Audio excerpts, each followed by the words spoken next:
Сәлеметсіздер. Бүгіннен бастап арнамызда жаңа рубрика ашылып отыр. Бұл жерде қазақ елінің тарихында ерекше із қалдырған, аты аңызға айналған тұлғалар туралы сөз қозғаймыз.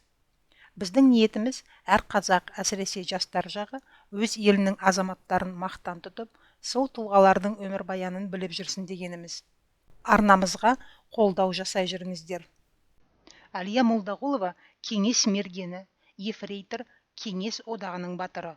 Ол Ұлы Отан соғысы жылдарында 2-ші Балтық жағалауы фронтында, 22-ші әскердің 54-ші арнайы атқыштар бригадасында снайпер лауазымында қызмет еткен. Әлия Молдағұлова 1925 жылы 25 қазанда Ақтөбе облысының Қобды ауданына қарайтын Бұлақ ауылында дүниеге келген. Азан шақырып қойған есімі Ілия. Әкесінің есімі Нұрмұхамед Сарқұлов, анасы Маржан Молдағұлова. Әлияның Бағдат есімді артынан ерген інісі болды. Бірақ Әлия 8 жасқа келгенде анасы қайтыс болып, әкесі 2 баламен жалғыз қалады. Бұл кезең өте қиын болатын, және әйелінен айырылған Нұрмұхамед қызын әжесінің тәрбиесіне беруге мәжбүр болады. Осылайша Әлия нағашы ағасы Әбубәкір Молдағұловтың отбасында өмір сүріп, балалық шағы өзімен қатарлас туысы Сапурамен бірге өтеді. 1935 жылы Молдағұловтар отбасы Мәскеуге, ал кейінірек соғыс алдында Санкт-Петербургке көшеді. Отбасылық жағдайға байланысты ағайы Әлияны нөмірі 46-шы қалалық балалар үйіне береді. Осылайша күздің сұрлы бір күнінде Ленинградтағы балалар үйіне көзі сәл қысыңқы 12 жасар қазақтың қараторы қызы түседі. Балалар үйіндегі орыс достары оны Ілия деп атай бастайды. Оларға Ілия дегеннен осылай атаған ыңғайлы болады. Ол балалар қатарына бірден қосыла алмады. Бала Әлия жолдастарына мұқият қарап, бірте-бірте олардың көңілін баурай бастады. Әлияның сабақ үлгерімі жақсы болды, және ол пионерлер құрамында да белсенді жұмыс істеді. Сол еңбекқорлығының арқасында Артекке жолдама алды. 1941 жылдың жазғы күндерінде балалар үйінің пионерлері үлкен сапарға дайындалып жатты. Соңғы дайындық бітіп, қапшықтарға дейін салынып қойған еді, бірақ бұл демалыс болмады. Себебі сол күні радиодан фашистік Германияның Совет одағына шабуыл жасағаны туралы хабарланды. Сонда Әлия бірінші болып жұмысқа баруға өтініш білдіреді, бірақ оны балалар үйінен жібермеді. Соғыс туралы хабар тарағанда ересек топтағы балалар Ленинград айналасындағы бекініс құрылысына көмектесті. Олардың арасында жаны салып жұмыс істеп жүрген Әлия да бар еді. Қара жұмыстан қолы жарылып қатайса да, Әлия күрегін тастамады. Керісінше табандылығымен жігіттерді жігерлендіріп отырды. 1941 жылдың қараша айында Әлия Молдағұлова комсомолға жіберілді. Комсомол билетін алғаннан кейін ол өзін жауынгер қатарында жүргендей сезінді. Жау қолы қаланы бомбалауын тоқтатпады. Өзгелермен бірге Ілия да үйдің төбесінде кезекшілік етіп, жарылғыш заттарды сөндіруге ат салысып, жараланғандарға көмектесті. Сонда алғаш рет қан көрген Әлия жаудың жүрегіне оқты өзім атқым келеді деп соғысқа аттануға ниет етеді. 1942 жылдың наурызында балалар үйімен бірге Әлия да Ярославль облысының Данилов ауданындағы Ветской кентіне көшірілді. Мұнда қазақ қызы 7-ші сыныпты бітіреді. Күзде ол Рыбинскіге барып авиациялық техникумға түседі. Бірақ онда небәрі 3 ай оқиды. Ол 25 қазанды асыға күтті. Себебі бұл күні ол 17 жасқа толатын еді. Сөйтіп, 25 қазанда кешкі уақытта аудандық военкоматтың есігіне кішкентай арық қыз кіреді. Ол Әлия еді. Мен комсомол мүшесі Әлия Молдағұловамын. Ярославльге Ленинградтан көшіп келген балалар үйімен бірге келдім. Қазір техникумда оқимын. Бірақ майданға барғым келеді, деді Әлия. Бірақ военком кішкентай қазақ қызының жасы 18-де екеніне сенбей, 18-ге толғанда бірақ кел деп қайтарып жібереді.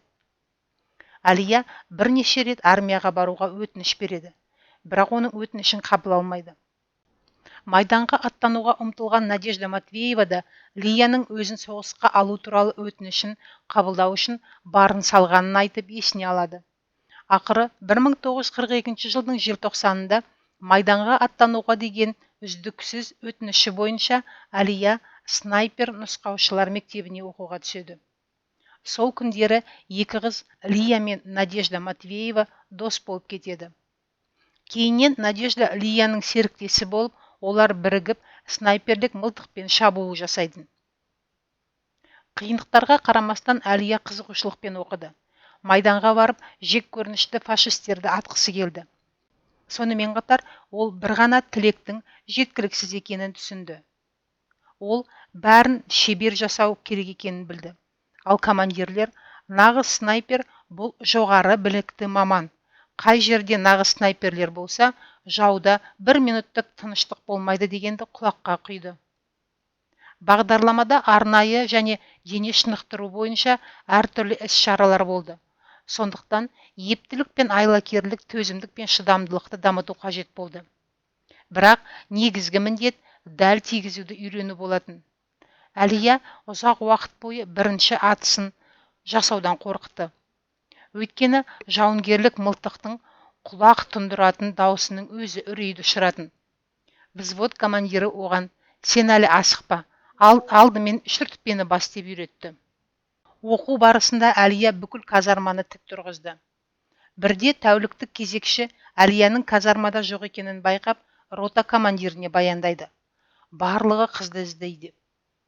Сонда командир ағаштың басында отырған Әлияны көргенде қатты таңғалады. Сол кезде Әлия: "Командир жолдас, мен ағашқа қалай шығу керектігін білмеймін, өйткені біздің ауыл далалы. Ал сіз мұнсыз снайпер бола алмайсың деген едіңіз. Сондықтан түнде ағашқа шығып жаттығуды жөн көрдім" деп ақталады. Ол оқу кезінде өте мұқият болды. Тәлімгерлер үйреткеннің бәрін үйренді. Ал мылтықты өте қымбат зат ретінде көріп, әрқашан оны таза ұстады. Көпшілігінен жылдам атуды үйреніп, нысананы дәл көздеді. Сөйтіп, ату техникасын сатты меңгеріп шықты. Әлиямен бірге оқыған әр адам оның төзімділігі мен мінезінің беріктігіне таңғалатын. Бұл 1943 жылдың аязды қаңтары болды. Роталар кешкі уақытта тактикалық жаттығудан келе жатты. Ең соңында 4-ші рота келе жатқан болатын. Ал оның артынан жалғыз өзі келе жатқан кішкентай адамның бейнесі көрінді. Қарасам, Лия екен. Сонда ол батылдықпен маған жақындап: "Курсант Молдағұлова рота командирінің рұқсатымен тактикалық оқытудан қатардан тыс келе жатыр" деді. Оның сөзінен аяғын қатты қажап алғанын байқадым. Оған жарақаттанған аяғымен жаттығу қиын болса да, бірақ ол қатардан қалмады. Лияның мінезі осында еді, дейді снайперлік мектептің саяси бөлімінің басшысы Никифорова. Алияда бос уақыт бола бермейтін. Егер бос уақыты болса, өзімен жасты туысы Сапураға хат жазатын еді. Осы хаттардың көшірмелері қазір Молдағұлова көшесінде орналасқан нөмірі 891 Мәскеу орта мектебінің музейінде сақтаулы. Ол хаттарда жақын адамдардың бір-біріне деген сағынышы мен жеңіске деген сенімдері көрсетілген. Әлия туысына жазған хаттарының бірінде: "Қымбатты Сапура, мен өзімді сендердің жанында, туған Қазақстанымда өмір сүріп жатқандай елестетін боламын. Сендермен көрісіп, туған ауылыма барғым келеді. Бірақ ештеңе етпейді. Біздің кездесуімізді, отанға оралуды және жеңісті бірге атап өтетін уақыт келеді әлі" деген. Бұл жолдарды Әлия оқуды бітірген жылы жазған. Үздік курсант ретінде оған снайпер мектебінде нұсқаушы болып қалуды ұсынады. Бірақ Әлия бұған келіспейді. Ол өзін әскер қатарына жіберуді талап етеді. Әлия табанды және алған бетінен қайтпайтын қыз болды. Ол снайперлік мектепті үздік аяқтаған кезде оған ефрейтор атағы берілді. 1943 жылдың тамыз айының басында снайпер қыздар солтүстік батыс майданға келіп, әскери бөлімшелердің бірінде қызметтерін жалғастырды. Осылайша олар нағыз жауынгерлік жұмыстарына кірісу керек болды. Сонда батальон командирі апарық кішкентай қызға қарап, әкелік ілтипатпен: "Қызым, жасың нешеде?" деп сұрайды. Әлия жақында ғана 18-ге келгенін айтқанда, командир: "Бойыңа қарасаң әлі бала, қалай шайқасады бұл бала деп уайымдайды. Келесі күні таңертең штаб басшысы снайперлерді жаудың алдыңғы қорғаныс майданына алып келгенде Әлия батпақты бұталы аймақты көреді. Әлия жаудың қорғаныс майданына қобалжумен және ынталы зейінмен қарай отырып, өз позициясын таңдай бастайды. Жасырынып, бүркемеленген Әлия таң атқанда таңдалған атыс орнына жер бауырлап жетеді. Осылай жауды бақылай бастайды. Бірақ лайықты нысана таппай, көңілі түсіп, өзін өзі кінәлі сезінеді. Дегенмен екінші күні сәтті болды. Ол түнделете бейтарап аймаққа еніп, қираған неміс танкісіне кіріп алады. Бір кезде таң атарда судың шалпылдағанын құлағы шалып қалады.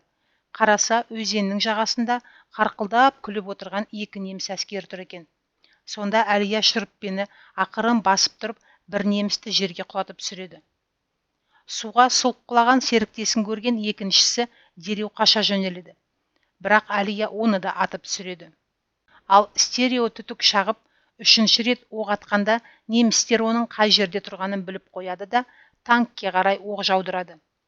Дегенмен Әлия төменгі люк арқылы шығып үлгеріп, қорғанысқа қарай жер бауырлап барады. Жалпы батальонда Әлиядан басқа да қазақтар болды.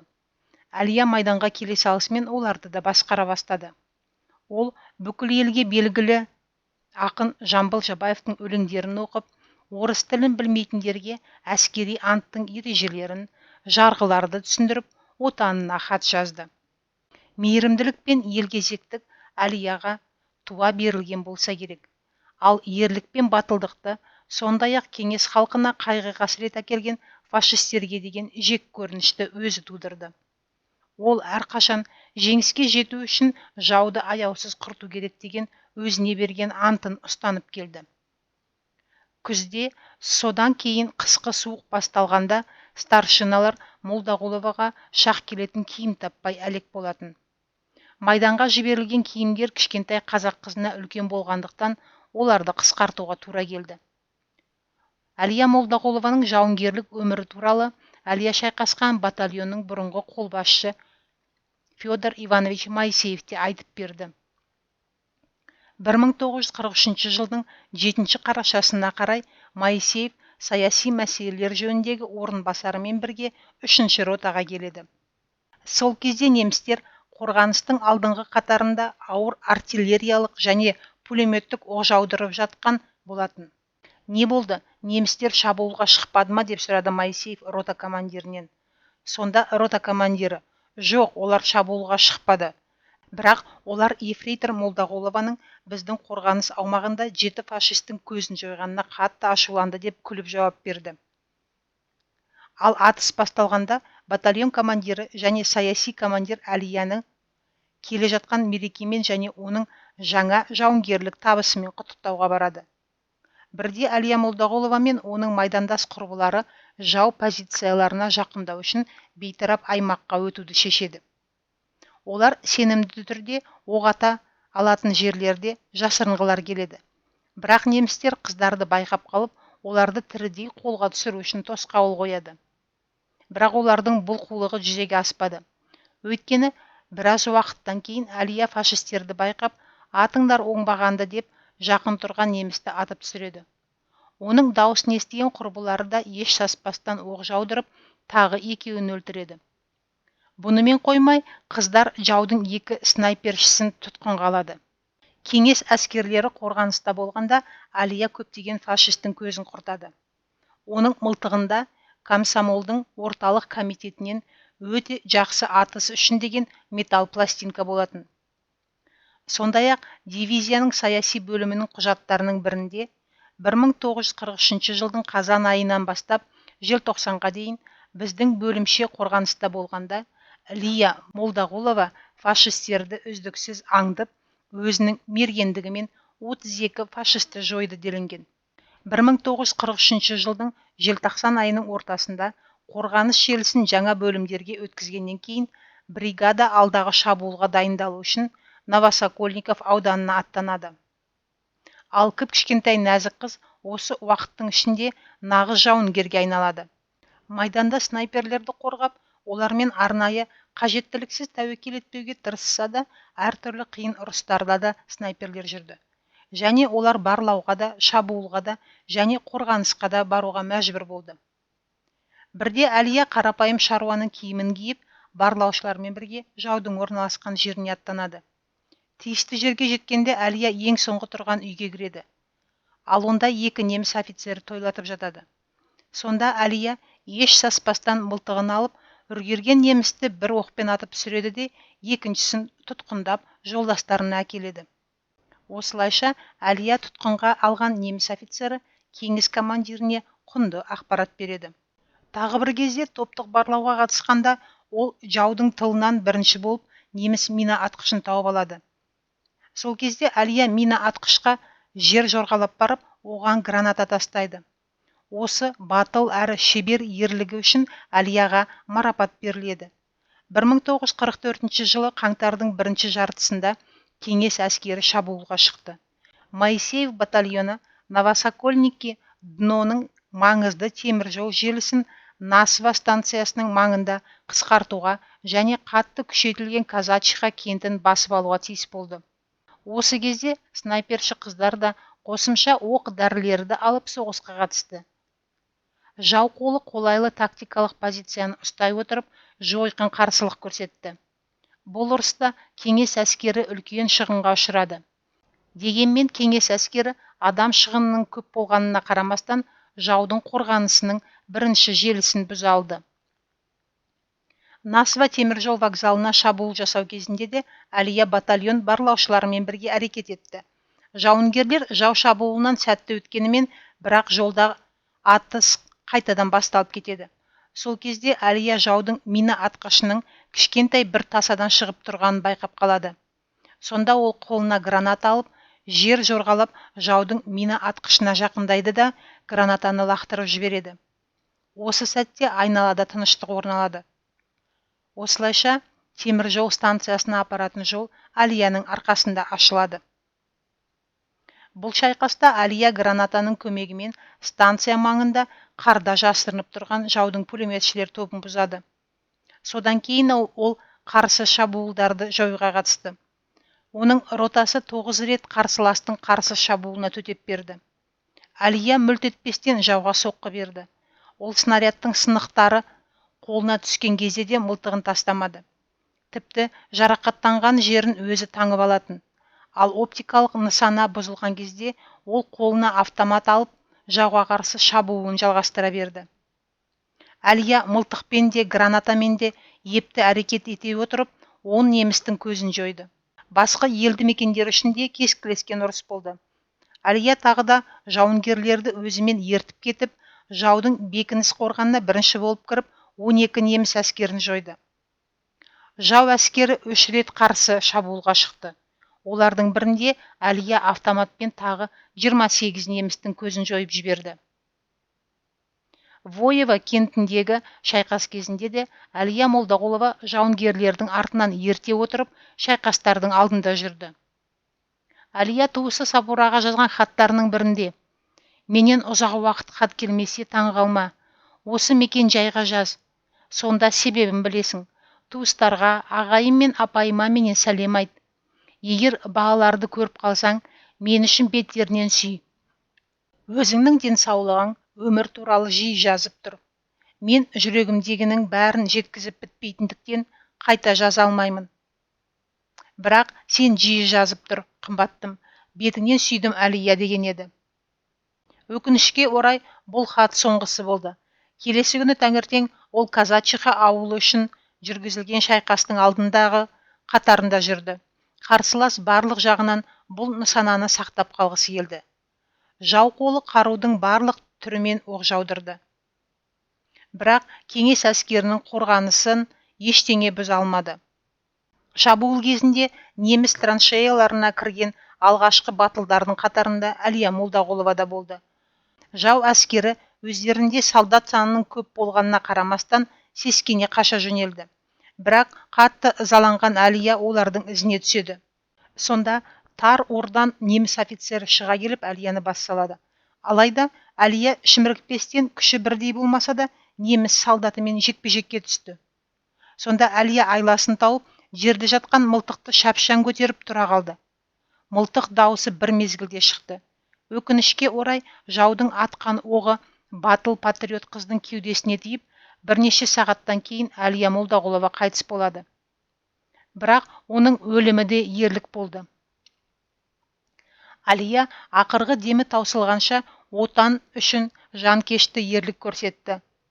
Осылайша өз қалауымен 18 жасында майданға аттанған батыл қазақ қызы 85-тен 91-ге дейін немістің көзін жойды.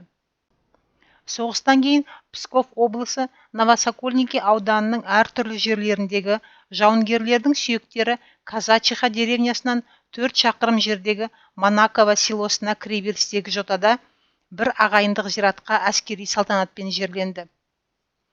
1944 жылы 4 маусымда СССР жоғарғы советі президиумның жарлығымен Әлия Молдағұловаға Кеңес одағының батыры атағы берілді.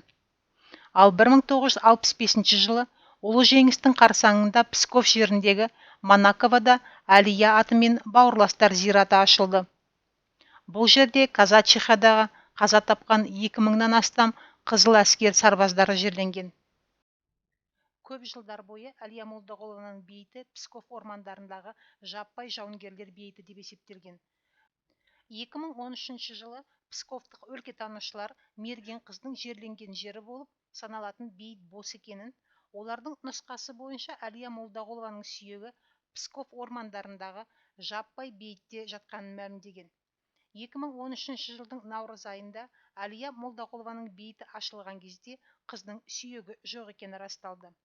Ол 1944 жылдың қаңтарында жерленген Пичевка ауылынан 300 метр жерде Новосокольнический ауданында қазба жұмыстарын жүргізу үшін іздеу топтары құрылды.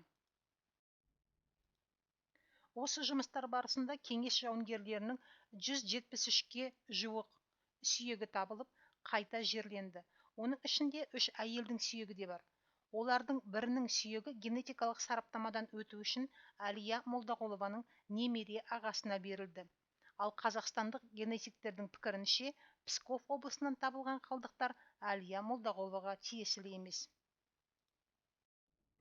Өкінішке орай, біздің батыр қызымыз Әлия Молдағұлованың жерленген жері белгісіз. Отан соғысы кезінде өз ерлігін көрсеткен 19-ға толмаған қазақ қызының өмірбаяны осындай. Тыңдағандарыңызға көп рахмет.